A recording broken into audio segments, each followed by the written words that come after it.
विदुत्मा वाला ना। कहानी ये है राजकुमारी की।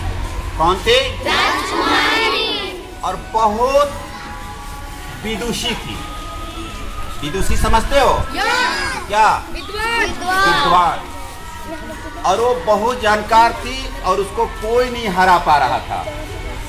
तो बड़ी हुई, जब शादी करने की बारी आई तो उसके पिता, जो राजा पिता थे, पिता ने कहा मेरी बेटी को, पुत्री को जो शास्त्रार्थ, ठीक है ना, शास्त्रार्थ का मतलब होता है कि ज्ञान से जो हरा देगा ना। हमारे पास हमारे धर्मों में वेद है, पुराण है, बहुत सारे ग्रंथ है, उसमें शास्त्रार्थ से जो तर्क से हरा देगा, उसी से विदुत्मा की शादी, ठीक है। तब सारे राजा के लड़के जो राजकुमार थे जाया करते थे वहां पर, लेकिन वहां पर विदुत्मा उनको हरा देती थी और राजकुमार जो है निराश होकर लौट जाते थे। तब क्या हुआ कि सारे जो हारे हुए राजकुमार थे, एक बार लोगों ने प्लान बनाया। मालूम क्या प्लान बनाया? इस लड़की का घमंड को चूर करना होगा। इनका कहना था कि लड़की घमंडी हो गई है, राजकुमारी। तब क्या करेंगे? तो कहेंगे ऐसे लड़का को उससे शादी करा दो जो मूर्ख हो। कैसे होगा? कहा कि षड्यंत्र रचा। क्या रचा? षड्यंत्र में सब आपस में कहा कि पहले दुनिया का सबसे बेवकूफ लड़का को खोजो। सब निकला, गांव शहर खोजते खोजते देखा एक गांव के रास्ते में एक पेड़ है, और पेड़ है, पेड़ में डाली है। और एक लड़का क्या किया है, यहाँ पे जैसे एक पेड़ है, पेड़ में डाली है, यहाँ बैठ गया, कुल्हाड़ी से यहाँ काट रहा था। अगर एक कट जाएगा तो क्या होगा? खराब से कहाँ? ऐसा तो हम लोग कोई नहीं न करते हैं। गाँव में ऐसा देखे कोई नहीं न करेगा। जैसे पेड़ है, डाली है, तो यहाँ बैठ के इसको न काटेगा, इधर बैठ के इसको काटेगा। तो डाली के इधर बैठ के जब काटेगा तो डाली के समय धड़ाम से। तब सारे राजकुमार को लगा कि सबसे बेवकूफ दुनिया का यही लड़का है, इसी को ले चलते हैं। कहाँ? वहाँ राजकुमारी से शास्त्रार्थ कराने, और उसको नहवा कर, धुला कर, अच्छा कपड़ा पहना कर समझाया कि राजकुमारी से शादी करोगे। तो जब लड़का बेवकूफ था तो उसको भी लगा कि हाँ कर लेंगे। कहा कि शर्त है। कहा क्या?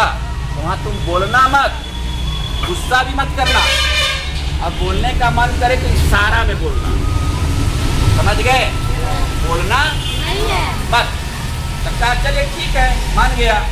और यहाँ राजा के यहाँ पहुंचकर विदुत्मा के यहाँ उसके पिता से कहा कि ऐसा करेंगे, बच्ची सुन लो, कि जितना भी विदुत्मा प्रश्न पूछेगी उसका जवाब इशारा में लड़का देगा। कौन? जो कालिदास है, इशारा में देगा। तो हुआ कि चलिए ठीक है, सभा सज गई।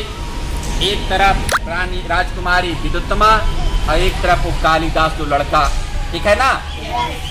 और स्टार्ट हुआ। राजकुमारी ने इशारे में कहा। क्या कहा इशारे में? ऐसे दिखलाया। कैसे? तो उस लड़का थोड़ा सा कम पढ़ा लिखा था, बेवकूफ था ना, तो उसको लगा कि अच्छा ये तो आंख फोड़ने के लिए कह रही है। उसको लगा एक आंख फोड़ने के लिए। जब उसको गुस्सा आया, लेकिन बोलना तो था नहीं, कहीं कहा कि तुम्हारा, क्या कहा? तुम्हारा दोनों, लेकिन बोलना कोई नहीं था। तब राजा ने कहा कि भाई समझाओ ये क्या बात है, ये कैसे कर रहा है, तो ऐसे कर रहा है, क्या बात है? तो उन्होंने कहा कि राजकुमारी विदुत्मा ने कहा ईश्वर इसलिए एक बताई। कि ये क्या जवाब दिया? कहा कि ये कहा ईश्वर एक है, लेकिन ईश्वर का एक है, लेकिन उसका दो स्वरूप है, एक आत्मा और एक परमात्मा। एक आत्मा, एक परमात्मा। इसलिए उसको हम दो बोलेंगे। तो सारे लोगों ने क्या बजाई? कहा चलो दूसरा प्रश्न। दूसरा प्रश्न में फिर से विदुत्तमा जो राजकुमारी थी उसने कहा, तब तक कि जो नहीं पढ़ा लिखा था, बेवकूफ था, इसको समझ में आया कि वो थोपी से मारने के लिए कह रही है, एक थोपी, ठीक है ना, एक थप्पड़। इसको गुस्सा आया, तब क्या कहा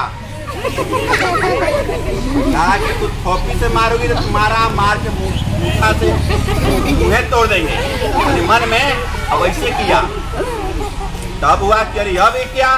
तो फिर राजा ने कहा, राजकुमारी के पिता ने कि बताओ ये क्या हुआ। तब ये सब जो राजकुमार थे, जो विद्वान थे, जो हार गए थे, इन्होंने कहा क्या कि राजकुमारी कही कि यह जो मानव शरीर है वह 5 तत्वों से बना है। तब कहे कि ये तो ठीक है, तू लड़कावा इसे कर रहा था। वो कहा कि वो ये बता रहा है 5 से बना है, लेकिन कब, जब आपस में मिल गया तब। यानी ये हमारा जो शरीर है जो 5 तत्व से बना है वह सही है, लेकिन उसमें आपस में मिलने से, ठीक है ना। कैसे बना है, हमारे शरीर कैसे बनते हैं, इसमें जल है, वायु है, आग है, मिट्टी है, पूरी प्राकृतिक रूप से इस तरह से 5 तत्व मिलकर हमारे शरीर का निर्माण होता है।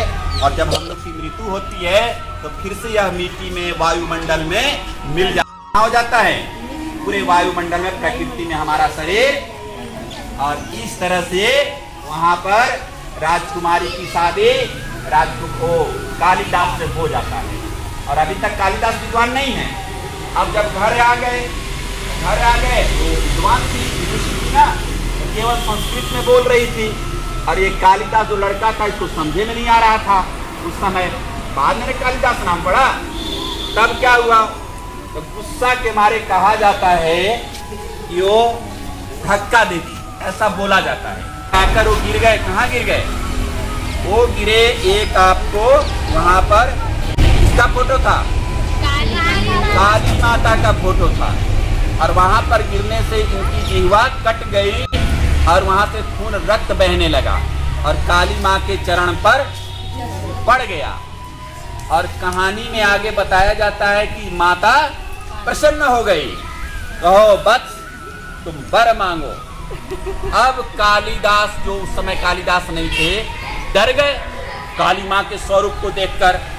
अब डर गए तो सोचे क्या बोले, तो पूछे बोलो। तो यही कहना चाह रहे थे कि विदुत्तमा ने धक्का दिया, जैसे आप लोग कैसे करते हो, रोते रोते, तो बोलते कुछ हो सुनाता कुछ है। तब उसने क्या बोला, वेद रो रहा था और लड़का बोला सुनाई पड़ा, विद्या। काली माता ने कहा